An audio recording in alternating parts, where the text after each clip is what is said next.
very delighted to welcome you on behalf of my husband and I and our family, Megan and Brent, who are here.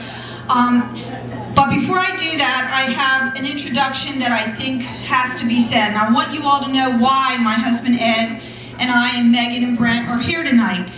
And why we're here, and thankful that you all are here to join us. Because in the course of politics in Charles County, and many of you all know, I've been around for a while, you come across people that really inspire you. And when you're an older person and you're inspired by a young person, that's important.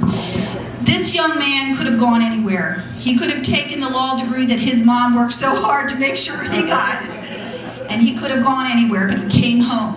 He came home to Charles County to be a part of this community.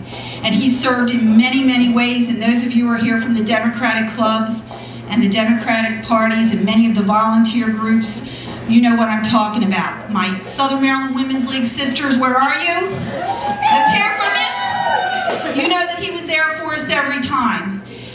Well, I'm a child of the 60s, and we talked a lot about John F. Kennedy in those days in public service and how important it is.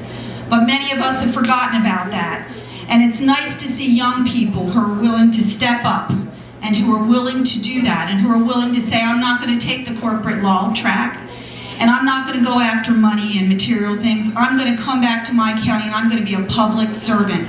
And so that's why my husband and I, Ed, and our children are here tonight. And that's why I know that all of you are here, because we believe in this guy. We know that he's going to do a good job. So without further ado, it gives me great pleasure to introduce Hammad Matin's son, Hammad.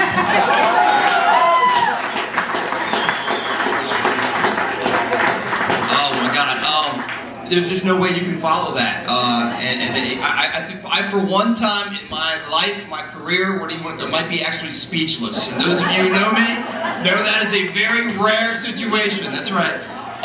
Let me kind of start here. And first of all, I want to thank Candice so much.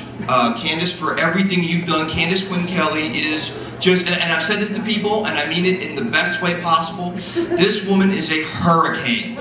She is a hurricane. She is a force. If you get in her way, she will wipe you out. But if you get on her good side, stay in that eye, she'll take you wherever you want to go. I love Candice Quinn Kelly. Let me just say that right now. Look, I am just humbled. I am so humbled to be here just for this wonderful turnout. This is so many people. The vast majority of you are here because you are friends of Candice Quinn Kelly. Give it up one more time for that woman. I love her to death. I want to move on, and I don't want to keep you here too long, but I do want to thank her so much, and Ed Kelly. And there's a good story about Ed Kelly. This is supposedly... This is funny now.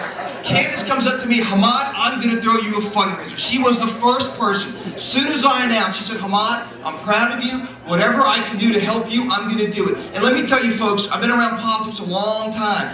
And that is not easy to find somebody that is that loyal, that just puts up their own money, their own time. All of this is from her. I didn't have to, I just woke up, showered, and showed up. Let's be honest. She did everything with all her friends and her help, which I'm going to recognize in a second. But it's just a funny little anecdote. This is the invitation that went out this is from Ed and Candice. So I go to Ed and I'm like, Ed, I want to thank you so much for the fundraiser that all the work you're doing for me. He goes, oh yeah?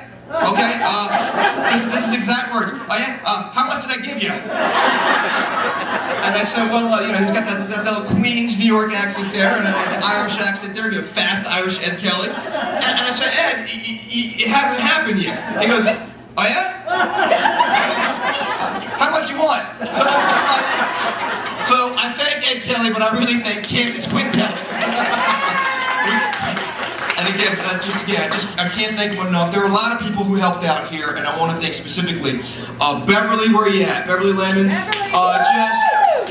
What would Candice do without you, and what would I do without you? I mean, this would not have happened. All the work you put in here. I want to really thank. There's so many women that really helped out with the Southern Maryland Women's League volunteers, Helen Heyer. I don't want to name all. There's so many of you guys that came out and supported me, and I just can't thank you enough. I want to thank my campaign manager, Chris Ripley, folks. Chris Ripley.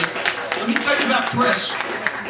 Before I came out and decided to run, I said, Chris, I'm going to need you. This guy is a marketing genius. He has got me in shape. You see our flyers, you see our buttons, you see our shirts, and the guy's a genius, and I just thank him for all the volunteer hours he's putting in here. He believes in me, and Chris, I'm going to make you proud. I've got my treasurer, David Head. David, where you at? David's over here. He's just a young attorney who just wanted to help out, and he's just a brain. I love him here. Joe Teeger, my campaign chief volunteer and my enforcer. Where's Joe at? Hunter Havensmith. I want to thank Hunter Havensmith for all the work he's done. I want to, before I begin my little speech here, very quick, because I know it's, you guys you came for the food, you came for the booze. I do want to thank some very important folks that came in here, some elected officials. Most important is just a very dear friend to me. I shouldn't say most important, they're all important. But this man has been of great help to me, just just in the political circles that I've been in, working for Senator Cardin. He's been a true friend to me. He's let me MC his events before he became the sheriff. He's now the sheriff. He's been a great friend. He's locked up all my clients. That's how I make a living.